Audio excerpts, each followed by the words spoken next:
It was 2 years ago next month that Governor Markell signed the civil union bill in Delaware. Could that be the date we see same-sex marriage approved in Delaware? State of Play welcomes back Stephanie Hansen from the law firm of Young, Stargett, Conaway & Taylor, and Charlie Copeland, president of Associates International, a graphics and printing company. Welcome to you both. Thanks for being here. So the bill has now passed in the House, but not before those opposed, especially Republicans. We've seen head of the GOP in Delaware, John Sigler, vocally in opposition to this.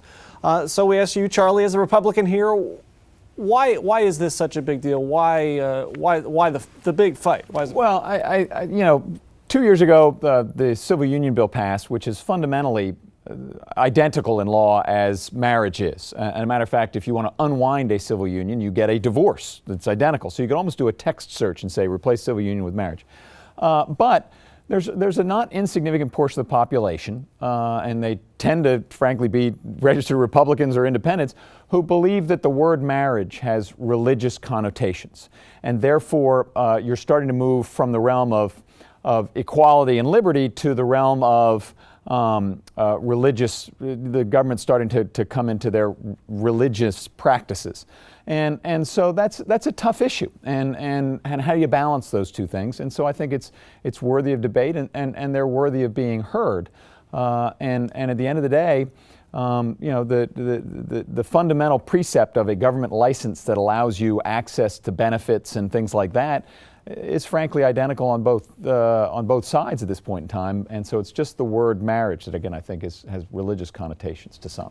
And we take a look at the vote list and how it went down. One Republican voted for it, Mike Ramone, and there was four Democrats voted against it: Carson, Jakes, Pardee, and Potter.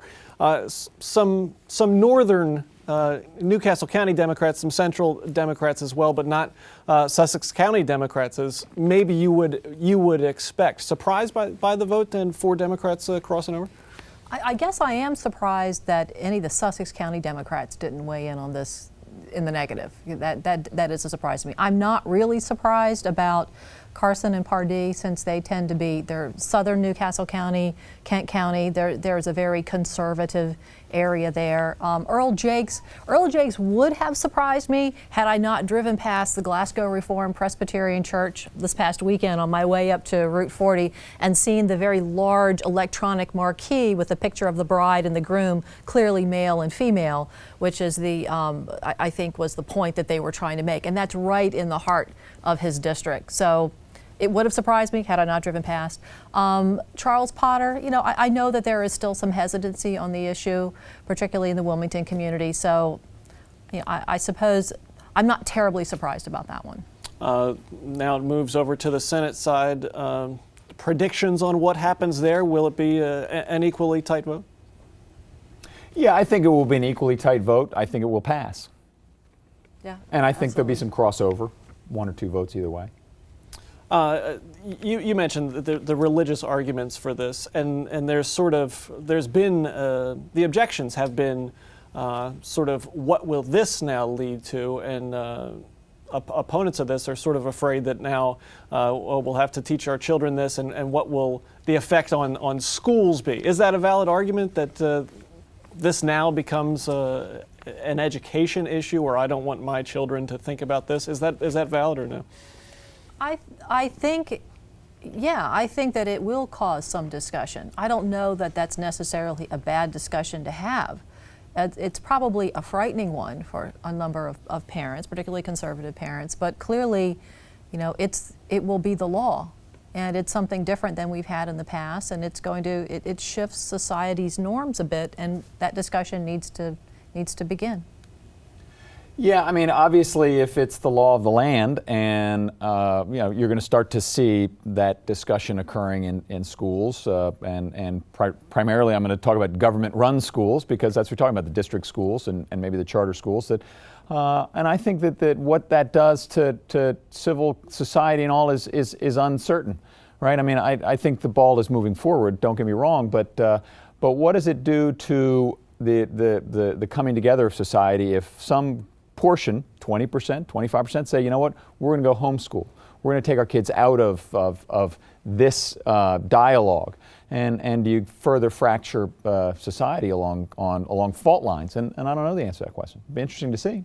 Looking at the sort of the fallout from this and what the ramifications will be on the next election, we're still a long ways away from that in the General Assembly, over a year and a half now. But do you think the votes, the way the votes go in the Senate and the House, will have an impact on, or is it so far enough away in the past by the time we get to Election Day that it won't really have any impact? I don't think it'll have any impact at all. Agreed. It happened this year. If it happened next year, right, in an election year, it'd be different. But no, people won't remember it. Something that people certainly will remember and have been talking about for a long time, and we'll talk about for the foreseeable future probably, the Barley Mill project, a complex dispute between developers, nearby residents, the county, in court again this week. Do you think this whole debate goes on and moves forward in the courts the way that it is if Paul Clark wins and Tom Gordon is not in office, or does it play out differently because Tom Gordon is now county executive again? I think it plays out differently because the county then doesn't switch sides. Right. But a couple of things to point out. One is that over the last 7-8 years, the Stoltz organization, through the Stoltz family and others, have given tens of thousands of dollars to Democrat candidates up and down the ballot, from Joe Biden to John Carney to Jack Markell. So he made very good investments in not getting the traffic impact study conducted. And I was actually one of the folks involved with the CRG side, the beforehand when the deal was cut. And we were told specifically that we couldn't, that the governor could not do a traffic impact study, because if he did, then the state would get sued by Stoltz because it would be treating him differently than anybody else. And now we're finding out, and I was told that specifically, because I even said, well, if the governor just do a traffic impact study, this would all be done. And they said, oh no, can't do that, because if they do, they get sued. And now it turns out in the newspaper article anyway, it said, oh, specifically a traffic impact study could have been done, and this was a misunderstanding.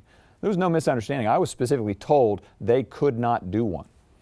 I think the issue is, well, let's go back to your original question. Would it make any difference if Gordon or Clark were in place? It would make a difference in the fact that, at least at this point in time, we wouldn't be going through who's representing who and the county switching sides. Right. So this whole administrative, judicial kind of debacle that we've been going through wouldn't have taken place. It wouldn't have gotten bogged down. They would have gotten bogged down. Right. The core issue would have remained the same, though. Was a traffic impact study, should a traffic impact study have occurred prior to the vote on the rezoning? I think that the way the current law is written, there's obviously there's some ambiguity. I believe what it says is that you have to take traffic into consideration when you're deciding on a land use plan, when the county's making a decision on a land use plan.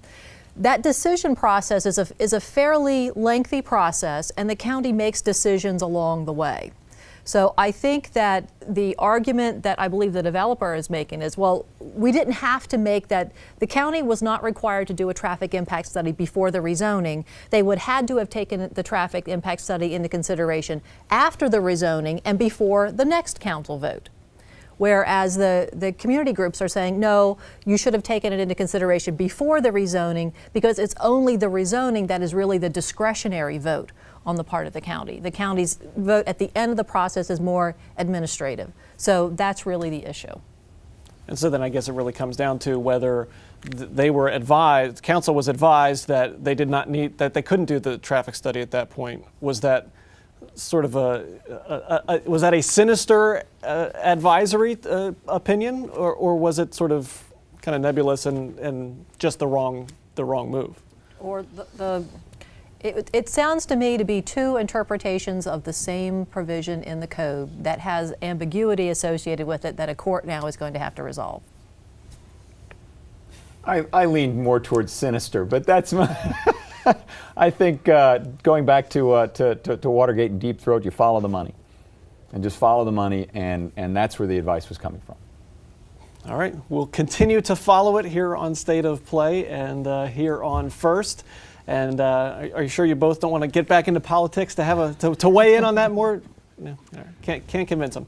Stephanie Hansen, Charlie Copeland, thanks so much for being a part of State of Play. You can